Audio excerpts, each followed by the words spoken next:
नमस्कार। चलिए आज चलते हैं भारत के इतिहास के उस दौर में जब एक पूरा देश अपनी आज़ादी के लिए एक साथ खड़ा हो रहा था। ये कहानी है उस संघर्ष की जिससे राष्ट्रवाद का जन्म हुआ और जिसने हमें स्वतंत्रता दिलाई। और इस कहानी की शुरुआत पता है कहां से होती है? एक बहुत ही अनपेक्षित जगह से। एक विश्व युद्ध जो हजारों मील दूर खत्म हुआ, उसने कैसे भारत में आजादी की लड़ाई की आग को और भड़का दिया? आइए इसी दिलचस्प सवाल का जवाब ढूंढते हैं। तो सबसे पहले बात करते हैं पहले विश्व युद्ध के असर की।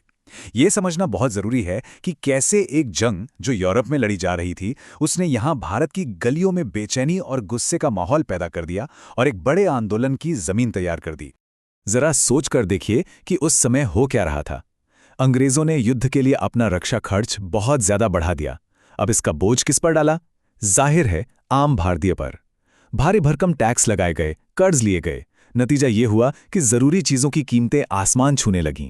बात यही नहीं रुकी, गांव से लोगों को जबरदस्ती सेना में भर्ती किया जाने लगा। और मानो इतना ही काफी नहीं था कि उसी दौरान फसलें बर्बाद हो गईं, अकाल पड़ा और एक भयंकर महामारी फैल गई। इन सब तकलीफों ने मिलकर लोगों के मन में ब्रिटिश राज के खिलाफ एक ऐसा गुस्सा भर दिया जो अब शांत होने वाला नहीं था।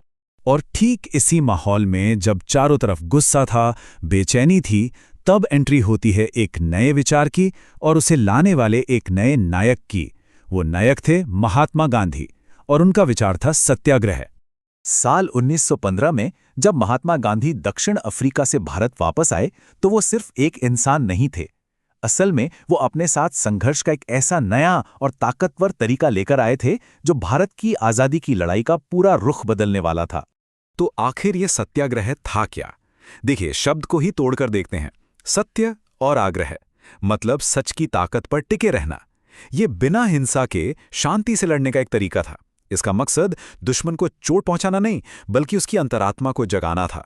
उसे ये महसूस कराना था कि वो जो कर रहा है वो गलत है। और ये सिर्फ एक थियरी नहीं थी।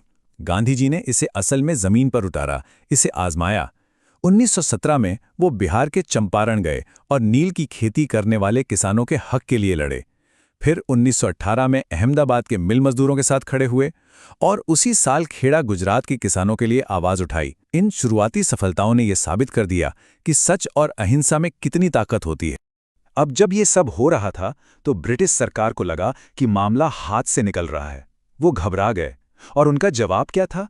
और भी ज्यादा जुल्म। और इसी जुल्म का नाम था 1919 का रॉलेट एक्ट। अब ये कानून कितना खतरनाक था, आप यूं समझिए कि इसने सरकार को असीमित ताकतें दे दी। वो किसी भी राजनीतिक कैदी को सिर्फ शक के आधार पर बिना कोई मुकदमा चलाए 2 साल के लिए जेल में डाल सकते थे। ये तो सीधे सीधे लोगों के मूल अधिकारों पर हमला था। तो इस काले कानून के खिलाफ आवाज उठाने के लिए 13 अप्रैल 1919 को बैसाखी के दिन अमृतसर के जलियांवाला बाग में लोग इकट्ठा हुए थे। ध्यान दीजिए, ये एक बिल्कुल शांतिपूर्ण सभा थी। कुछ लोग विरोध करने आए थे और बहुत से लोग तो बस परिवार के साथ बैसाखी का मेला घूमने आए थे। और फिर वो हुआ जिसने इतिहास को हमेशा के लिए बदल दिया। जनरल डायर ने बाग से बाहर निकलने का एकमात्र रास्ता बंद करवा दिया और अपनी टुकड़ियों को निहत्थे लोगों की भीड़ पर गोलियां चलाने का हुक्म दे दिया। सैकड़ों बेगुनाह मारे गए। इस हत्याकांड ने पूरे देश को हिलाकर रख दिया और गुस्से की चिंगारी को एक ज्वाला में बदल दिया। जलियांवाला बाग के बाद जो गुस्सा भड़का, वो अब बस गलियों और घरों तक सीमित नहीं रह सकता था। उसे एक दिशा देनी थी, एक राष्ट्रव्यापी आंदोलन का रूप देना था। और यहीं से भारत के पहले जन आंदोलन की नींव पड़ी।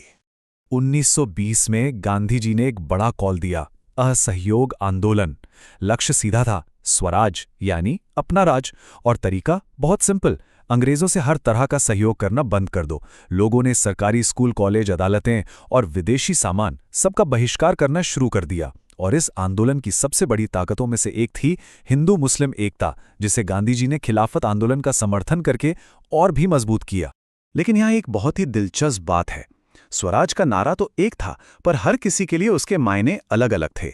जैसे अवध के किसानों के लिए स्वराज का मतलब था जमींदारों के भारी लगान और बेगार से छुटकारा। आदिवासी किसानों के लिए इसका मतलब था जंगलों पर अपने अधिकार वापस पाना। और चाय के बागानों में काम करने वाले मजदूरों के लिए स्वराज का सपना था उन बागानों की कैद से आजाद होकर अपने गांव लौट पाना। मगर इतना बड़ा आंदोलन अचानक रुक गया। क्यों? हुआ ये कि 1922 में चौरी चौरा नाम की जगह पर गुस्साई भीड़ और पुलिस के बीच एक हिंसक झड़प हो गई। इस घटना से गांधी जी को बहुत दुख हुआ। उन्हें लगा कि देश शायद अभी एक बड़े अहिंसक आंदोलन के लिए तैयार नहीं है और उन्होंने आंदोलन वापस ले लिया। आंदोलन रुका पर आज़ादी की लड़ाई नहीं रुकी, बल्कि अब ये लड़ाई एक नए और ज्यादा ऋषिनिर्णित दौर में जा रही थी।